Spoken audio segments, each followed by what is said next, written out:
Hi guys.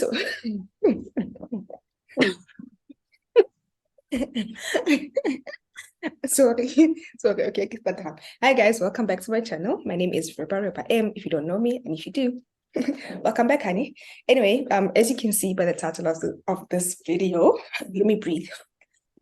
This is like I don't know actually, but it's basically about teaching English as a foreign language.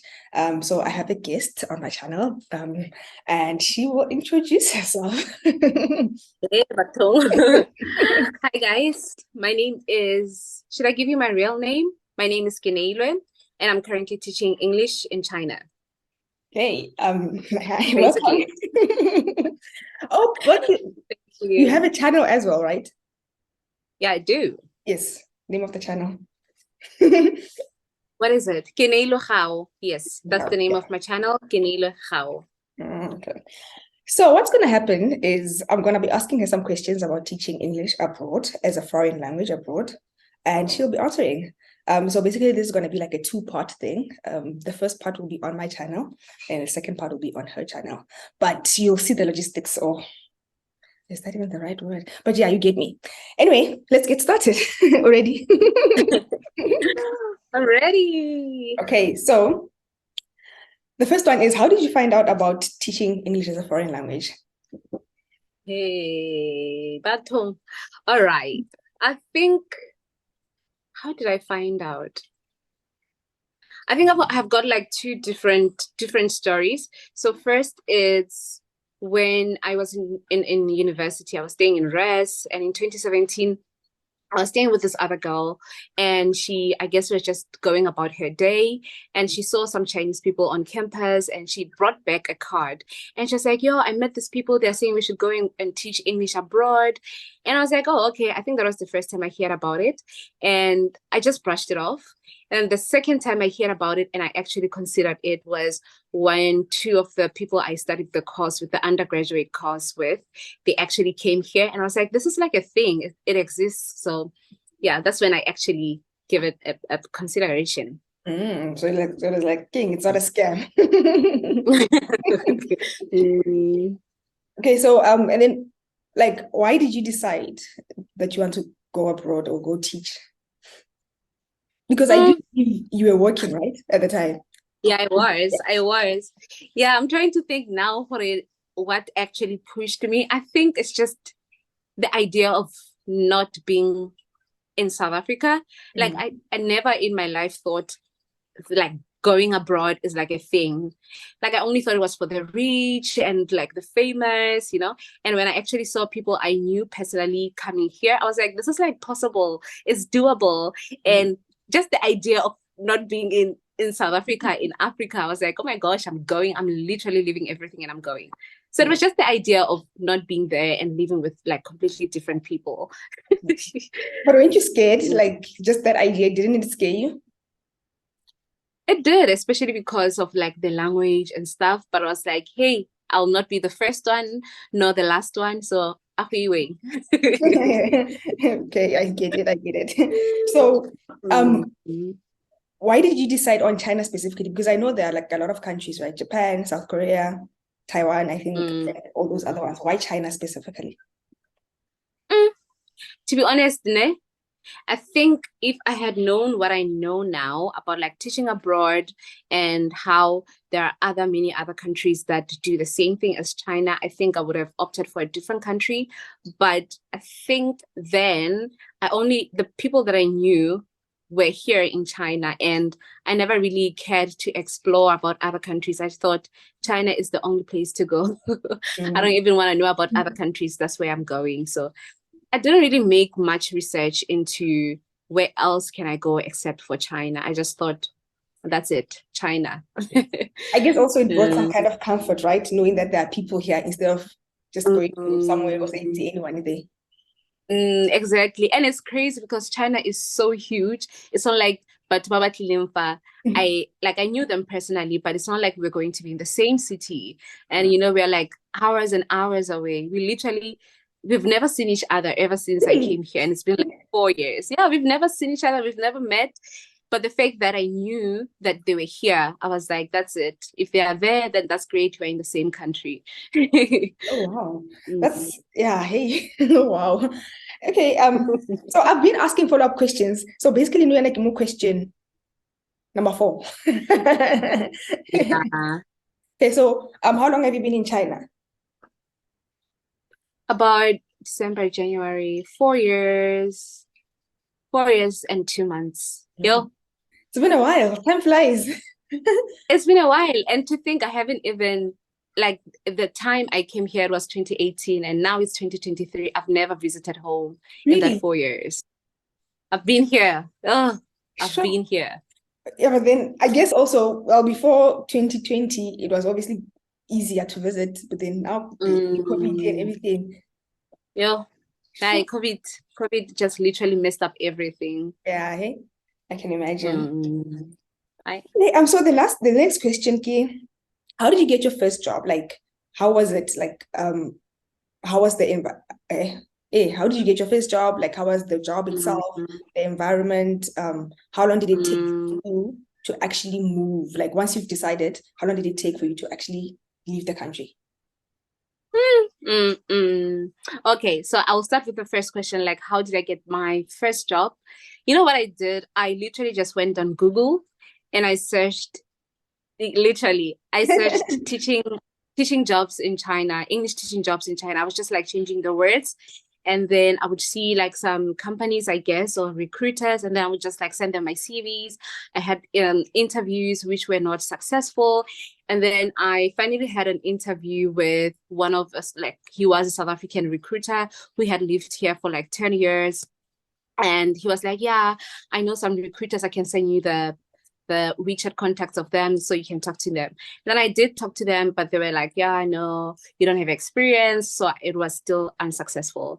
And then later, I think after 2 weeks, I didn't even get back to him to say, oh, remember you shared the contacts with me. They were unsuccessful. And he later on reached out. He was like, how did it go? I was like, oh, sorry, I forgot to let you know, but it was unsuccessful. And he was like, you know what? That is perfect. In my company at the moment, we need a teacher. And he's like, I'm going to share my boss's contact with you. And on the same day, I spoke to the boss. On the same day, the boss sent me the contract and he gave me like 24 hours to sign the contract. And then I read through the contract, I signed the contract, and I literally took what? I was preparing to come to China. So when I was speaking to the recruiters, I was like almost done with the paperwork and stuff. And from there, I guess it was like a month from getting the contract to actually flying here. It was like within a month, I was already here. Oh wow, which also gave you enough Mm, time to serve your notice, I guess. yes. And then also the environment. Actually, I think about that job and I'm like, yo, that was jackpot. Given the other jobs I've worked at the like now, that was jackpot. I used to work 4 days a week, 3 days off. I had Wednesdays off, Saturdays and Sundays off. So that was really amazing. And the workload wasn't much. There weren't a lot of expectations. It was like a semi-private school, a semi-public school, and we were just managed by the company. So we'll like send our lesson plans to the company, and then the school literally had nothing to do with the foreign teachers, and it was just like 2 foreign teachers. So it was also lovely. And my Fridays were also nice. I only had 2 classes in the morning, and the rest of the day I was off. So that was nice. So basically 4 days a week I was off. Yeah. Oh my gosh, super well. Yeah, it was jackpot, yo. Where was it? Because I believe you're not there It anymore, was like the city. Yeah, it was in the northern city of Tianjin. It's quite way up there. It's really cold. Oh my gosh. I wasn't ready for that. I wasn't ready. I guess also I didn't make enough research about like the city itself. Yo, I froze the first day there. The girl who came to pick me up at the airport from the company was like, Kenny, is this all the clothes you have? I was like, yeah. She was like, you're going to get cold. And the following day, she literally bought me, actually, she had it with her, but she brought me a jacket to the hotel because the first 7 days I stayed at a hotel.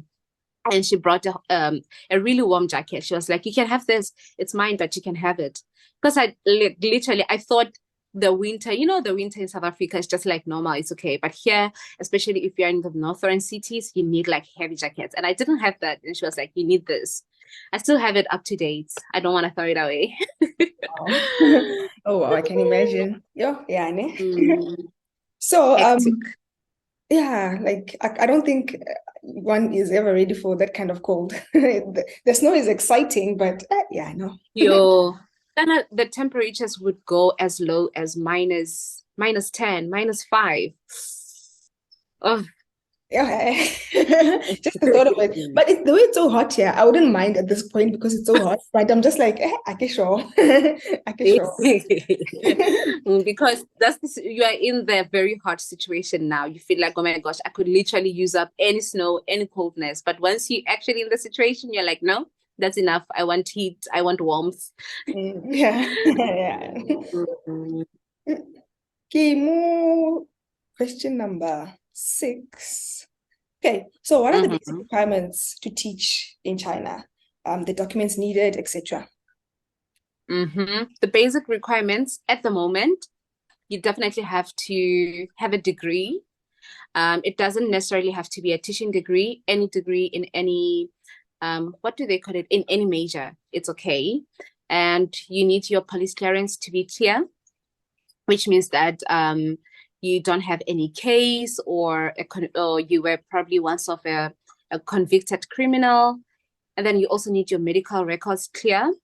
One thing I know they're big on is like if you are HIV positive or not. I know that they're big on that. You need to be HIV negative. With regards to the other diseases, it's okay as long as you have medication and stuff and it's like manageable. I think it's okay. And then, okay, so that's your degree, your police clearance, your medical records. What else? Your TOEFL certificate. So a TOEFL certificate basically is a certificate that allows you to teach abroad. So you need that. And what else? And you also need, let me think, police clearance, degree, TOEFL certificate, medical records. What else? Help me. Putting me on the spot. What else? I think that's it. I think that's about it. Yeah. Teaching experience, it's like a bonus, but it's not a requirement. Okay. And then how does the employment package look like? How's the salary? Is it like, sorry, is it like, yeah, handsome and yeah.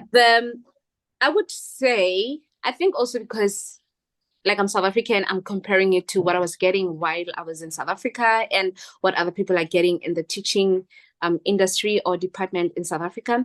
So I would say it's really nice, but then take into consideration that you are getting the salary here and you're using the money here. When you convert it in rent, it's like, wow, this is so nice. But then you're living here, you have to use the currency here. You don't use rents here. So I guess generally you say it's nice. And it's nice when you also compare to what the locals get here. So if you compare to your other colleagues, your Chinese colleagues, you might be getting double, if not triple, depending on how good you are with negotiation. So you see, it's good in that regard. And they also pay for your housing, or you can get a housing allowance. So that means that you don't have to think about paying for rent, which obviously when you compare to South Africa, you have to pay for rent. It's already money off your salary, so you can actually save a bunch of money because you've got your housing provided, you've got and like utilities generally are quite affordable, like your gas, your electricity, your Wi-Fi, they're quite affordable. So I think the benefits are quite nice, but you need to be very smart in saving and like knowing the places where to shop and what to shop and when to shop. I think the biggest thing in your salary, like just the salary part, is how good are you with negotiating? What city are you in? What qualifications do you have?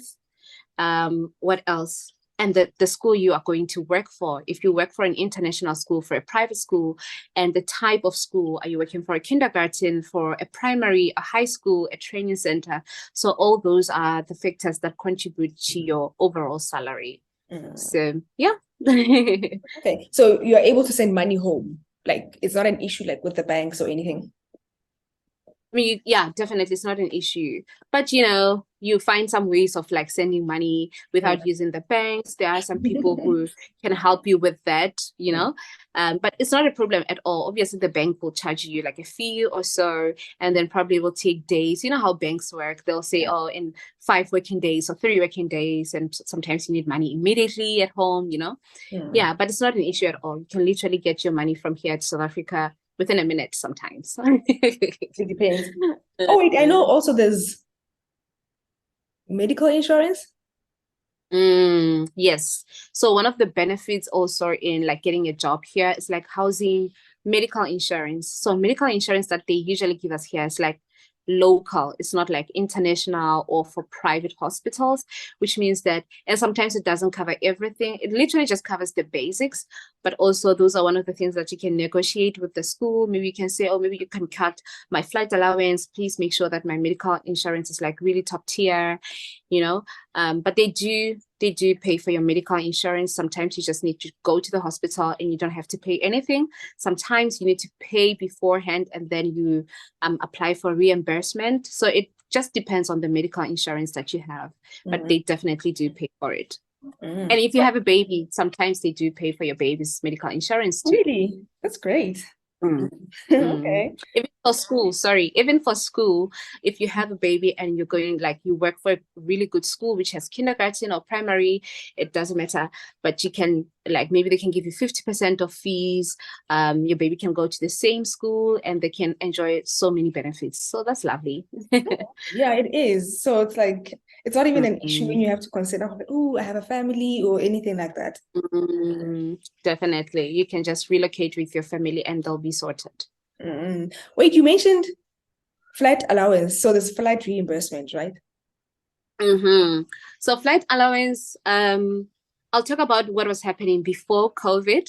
So pre-COVID, they would say you have flight allowance, meaning that maybe when you have to go home, they can give you money for you to book a ticket. Or even if you don't have to go home, there is some kind of like a stipend for flight allowance. So maybe they will give you per semester or at the end of the contract, which is usually after 1 year. So they will give you like 9,000 RMBs, which is almost about 20,000 Rand, depending on the company and how you negotiate it. Yeah. And so some companies at the moment, what they're doing now is they will say, oh, we need to see a receipt that you traveled or your train ticket or your flight ticket, and then we reimburse you. So it means that your traveling is paid up for. Okay. No, that makes sense. So the benefits are good. Definitely considering it. The benefits are good, to be honest. They are good. You just need to be smart, because if you just spend, because when now you are moneyed, you'll be broke. Yeah, true. And then the cost of living? Cost of living, I think generally it's pretty affordable. When you look at your public transportation, really, really affordable, really accessible, and it doesn't matter what time of the night or day. You can literally go from one side of the town to another side of the city. Like, it's really affordable. And I think food also is quite affordable. If you just buy your food from supermarkets, quite affordable. Vegetables, really, really affordable. So yeah, I think the cost of living generally is affordable, given that you don't have to pay for your own rent. The rent is paid up for. The food is also affordable, and public transport is also affordable. What's not affordable is if you want to take your private car, like if you call it Didi or an Uber, obviously it's going to be slightly higher, but it's still affordable given your salary, What else?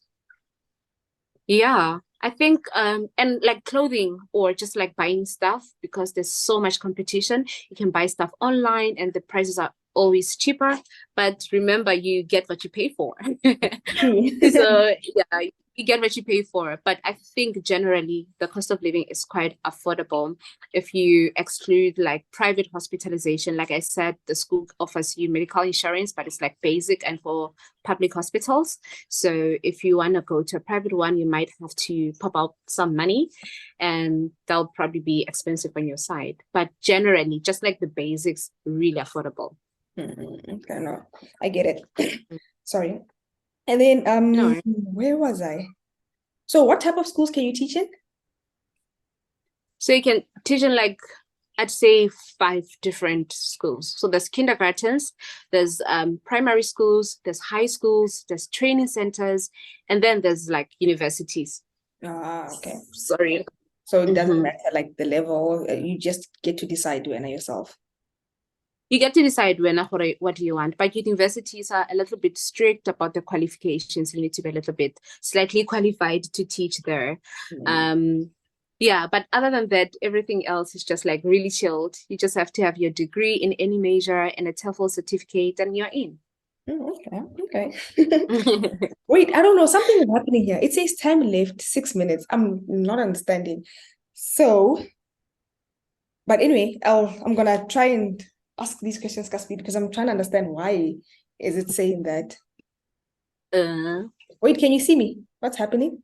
I can see you. You can't see me anymore. Where is my camera now? It disappeared. Okay, there we go. Okay. So, so what happens on a daily as an ESL teacher? Like, what do you do? What's the typical It depends day? on where you work. But I'll talk about me. I work at a primary school at the moment. It's an international school. And depending on your schedule, I usually go to work I have to be at work around 8.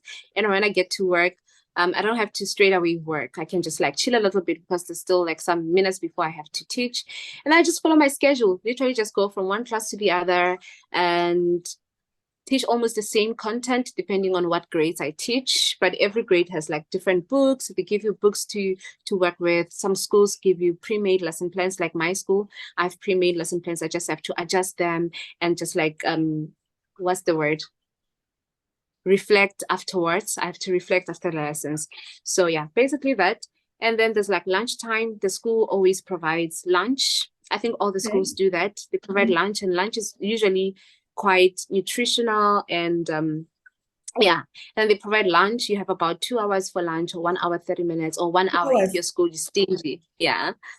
And yeah, you can even go home. You can go home if you want. You can sleep in the school. You can have your own little pillow and blanket. Like it's like a normal thing to sleep at work. Yeah.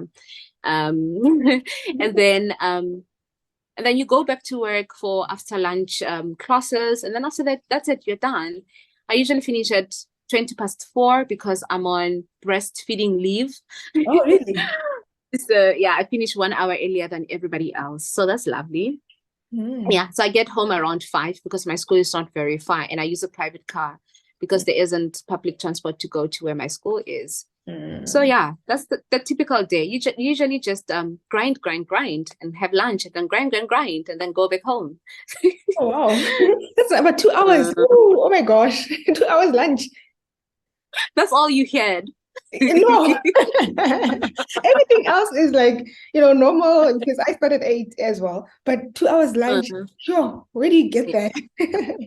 Sure. Especially if you're in kindergarten. I actually used to have 2 hours 30 minutes. No, wow, that's like, if you're in kindergarten. Nice, right? Yeah. Anyway. Yeah, because you're dealing with the pinky ninnies. You need to have rest nap together time as well and all those things. Okay, that makes sense. That makes sense. Oh, but that's great. That's amazing. And then what do you love the most about being in China? What do I love the most about being in China? I think it's just how efficient the country is. Super efficient. You go to a bank, you get help as soon as possible. And I'm not sure if it's because I'm a foreigner and they're like, yeah, we need to be, first impressions.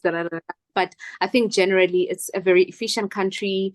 I like the cashless system. You don't have to carry cash with you. You can just pay with your phone on WeChat, on Alipay. I love the accessible public transport, which is also really cheap, affordable for everyone. And I just love how safe it is. This country is so safe. You can literally leave your house at midnight without anyone guarding you and just go and chill by the park and no one will bother you. So that's what I really love about this country. Absolutely amazing. Okay. No, I love that. And there's no load shedding also. There's no load shedding here. Exactly, you see. More reason to move abroad. So our last question is there any advice you would give someone who wants to leave or go teach abroad or Definitely. I think what I would say is get a little bit of teaching experience before you come here. So at least you have an idea of what is happening. Granted, the teaching here is completely different from how we teach back at home, but at least you would have put yourself in that mindset of like teaching, and if possible, get yourself a teaching qualification like PGCE, which is what I'm trying to do now. I'm registered for PGCE, so I can be like a qualified teacher, and in that way you can even get a slightly higher salary, so that's lovely. Okay. So at least when you invest in yourself, they invest in you as well. Exactly. Invest in yourself, be qualified. Okay. No, I don't have any other questions. So basically, well, I'm telling my subscribers now. We're going to cross over to Kenny's channel. No, Kenny's channel. Why am I saying Kenny? Yeah. But this is part 1 of teaching English as a foreign language. Yeah. Thank you for coming through, and please don't forget to like, share, comment, subscribe, and tell your friends to tell their friends. And I'll see you on the other side. Okay.